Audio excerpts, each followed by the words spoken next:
Kerangka karya tulis ilmiah. Apa itu kerangka karya tulis ilmiah dan apa fungsinya? Kita mulai dengan pendahuluan.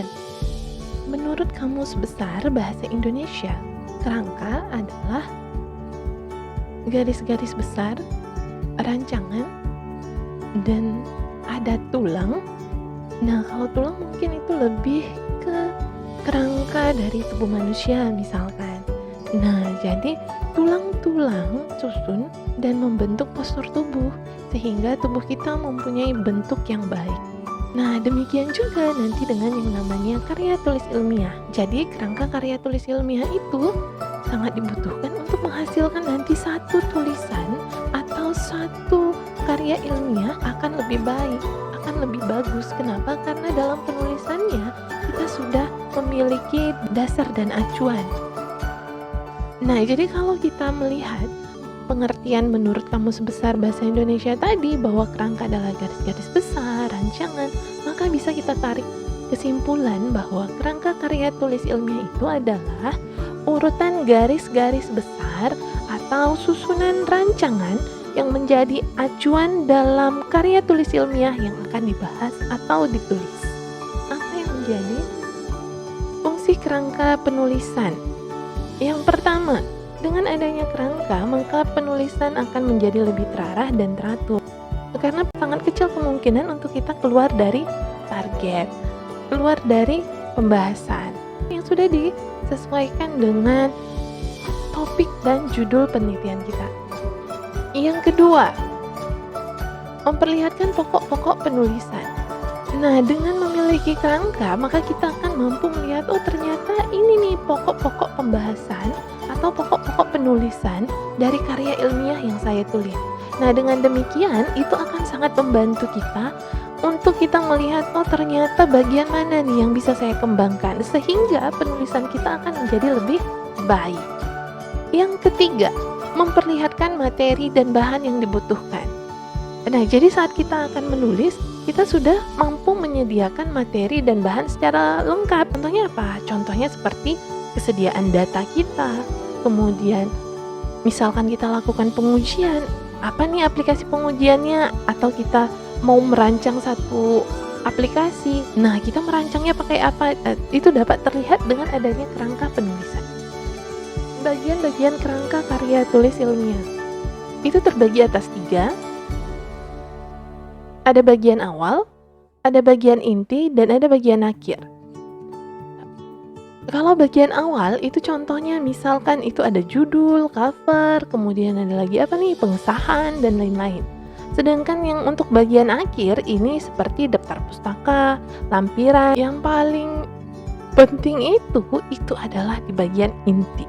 Bagian inti ini yang menjadi pembahasan. Kerangka karya ilmiah ini masih berbentuk poin-poin atau garis besar, bukan karya tulis secara utuh. Misalnya seperti laporan, contohnya skripsi, bukan ya. Ini masih merupakan poin, jadi ini adalah kerangkanya. Yuk kita langsung aja ke intinya. Kita mulai dengan bab 1 pendahuluan. Yang pertama itu adalah latar belakang masalah. Nah, ini adalah hal yang paling utama dalam kerangka penulisan karya ilmiah yang harus kita tentukan.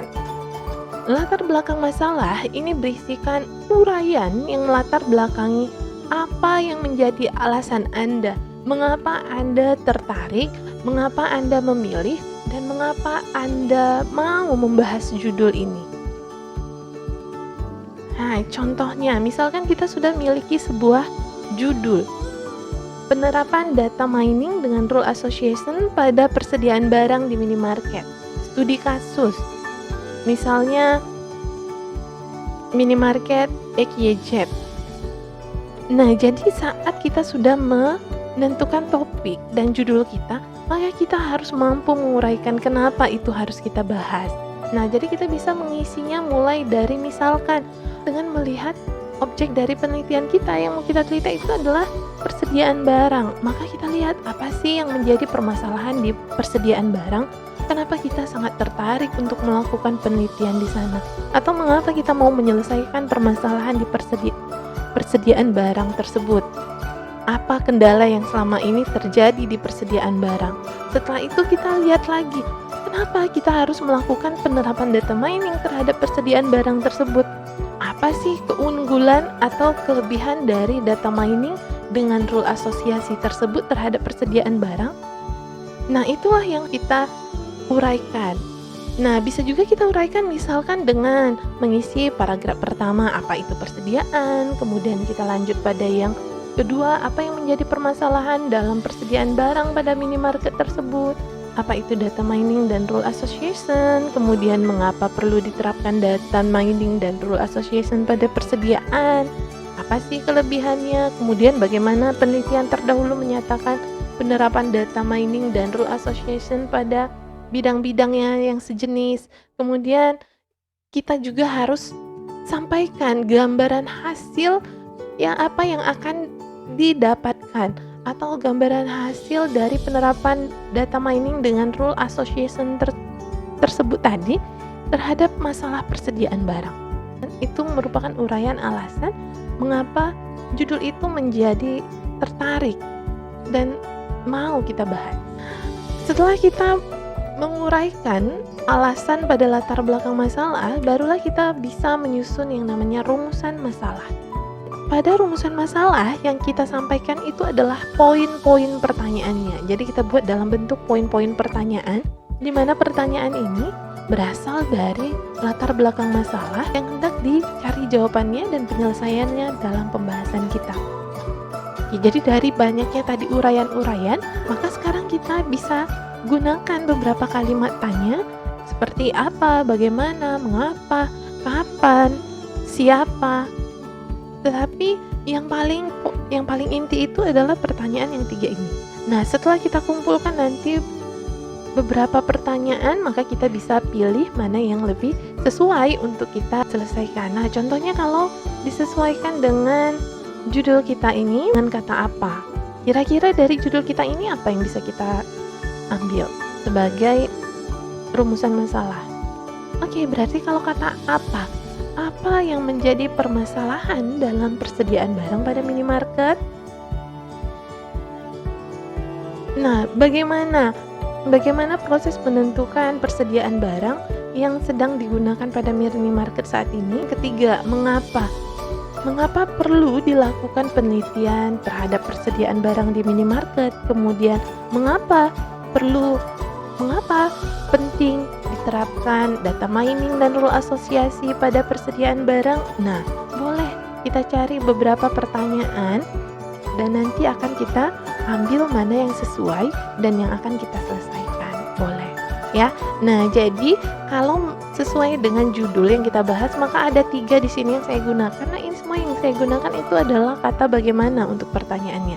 Kita mulai untuk yang pertama, bagaimana menentukan persediaan barang pada minimarket. Nih. Yang kedua, bagaimana menerapkan data mining dengan algoritma rule association dalam penentuan persediaan barang pada minimarket. Dan yang ketiga, bagaimana rule pengetahuan yang dihasilkan untuk penentuan persediaan barang pada minimarket. Jadi setiap poin itu berisikan kalimat tanya yang memiliki tanda tanya. Karena dia itu merupakan pertanyaan yang harus dijawab dan harus diselesaikan pada pembahasan. Nah, jadi latar belakang dan rumusan masalah itu ini akan menjadi bagian pokok atau utama dari pembahasan kita. Ini adalah roh kita. Yang ketiga, kita perlu menentukan batasan dari masalah yang kita bahas. Tujuannya apa? Tujuannya agar penulisan kita tidak melebar. Jadi perlu kita buatkan dalam bentuk poin-poin untuk batasannya. Ya, jadi kita batasi misalkan dengan judul yang kita miliki seperti ini, penerapan data mining, maka apa yang menjadi batasannya? Misalkan, maka kita akan menggunakan data transaksi penjualan. Nah, kita bisa uraikan di sini, data yang digunakan itu mempunyai range waktu atau berapa, dari tahun berapa sampai tahun berapa data itu kita ambil untuk kita olah. Kemudian, apakah kita memang melakukan pengujian? Kalau kita melakukan pengujian, aplikasi apa yang kita gunakan pada pengujian kita? Nah, itu merupakan beberapa bentuk batasan yang bisa kita gunakan. Ya. Nah, setelah kita batasi, maka kita akan masuk pada bagian yang keempat pada bab 1 itu adalah tujuan. Ya, jadi kalau misalkan tadi rumusan masalah kita di sini dirumuskan ada 3 masalah, maka tujuan kita juga di sini harus ada 3. Oke, maka pada bagian 1 rumusan masalah kita menyatakan bahwa bagaimana menentukan persediaan barang pada minimarket. Jadi dengan kita bertanya bagaimana menentukan persediaan barang pada minimarket, tujuan kita adalah untuk mengetahui proses penentuan persediaan barang pada minimarket.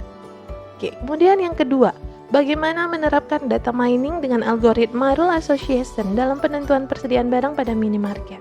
Nah, apa sih yang menjadi tujuan kita dengan pertanyaan seperti ini? Bagaimana menerapkan data mining? Tujuannya adalah untuk kita dapat menerapkan data mining itu tersebut dengan rule association pada penentuan persediaan barang pada minimarket. Nah, yang ketiga, bagaimana rule pengetahuan yang dihasilkan untuk penentuan persediaan barang minimarket? Maka tujuan kita adalah menghasilkan rule pengetahuan yang dapat digunakan sebagai acuan atau aturan dalam menentukan persediaan barang pada minimarket. Itu adalah tujuan yang kita sesuaikan dengan rumusan masalah yang sudah kita nyatakan. Yang kelima itu adalah manfaat. Di apa isinya? Misalkan begini, pada tujuan tadi sudah kita sampaikan, kita dapat mengetahui bagaimana proses penentuan persediaan barang, kemudian kita mampu menerapkan data mining dan rule asosiasi pada persediaan barang pada minimarket. Dan yang ketiga tujuannya tadi adalah kita menghasilkan satu aturan yang dapat digunakan untuk menentukan persediaan barang pada minimarket. Nah, setelah itu tercapai, apa sih manfaatnya? Nah, boleh kita sampaikan di sini manfaatnya.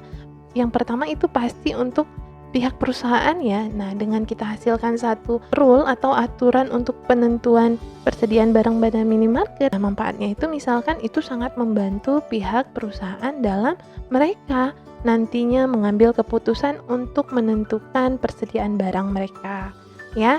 Nah, dengan mereka dapat melihat penentuan persediaan barang yang sesuai dengan data transaksi mereka, apalagi nih manfaatnya? Manfaatnya bisa memberikan dampak positif seperti persediaan barang yang sesuai. Nah, setelah itu barulah kita lanjutkan untuk sistematika penulisan. Berisikan uraian secara garis besar mengenai karya tulis ilmiah kita pada setiap bagiannya. Untuk bab 1, bab 2, bab 3, bab 4, dan bab 5. Kemudian kita lanjut untuk bab 2, landasan teori. Nah, secara umum, landasan teori ini akan menjelaskan teori dasar dari masing-masing bagian judul yang telah kita pilih. Landasan teori kita akan memaparkan teori-teori dasar yang sesuai dengan judul yang kita angkat.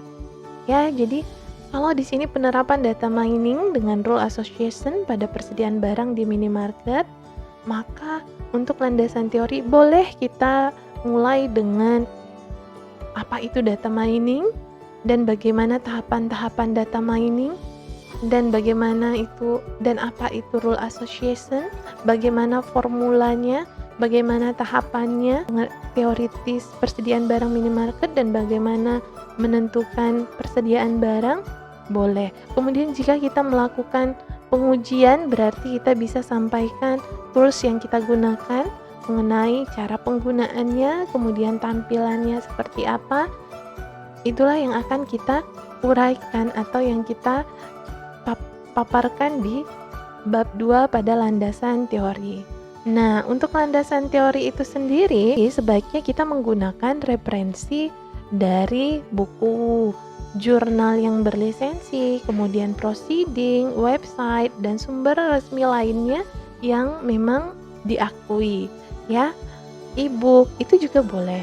Nah, yang tidak boleh itu yang mana? Yang tidak boleh itu adalah artikel misalkan tanpa lisensi, ya, atau tulisan-tulisan bebas.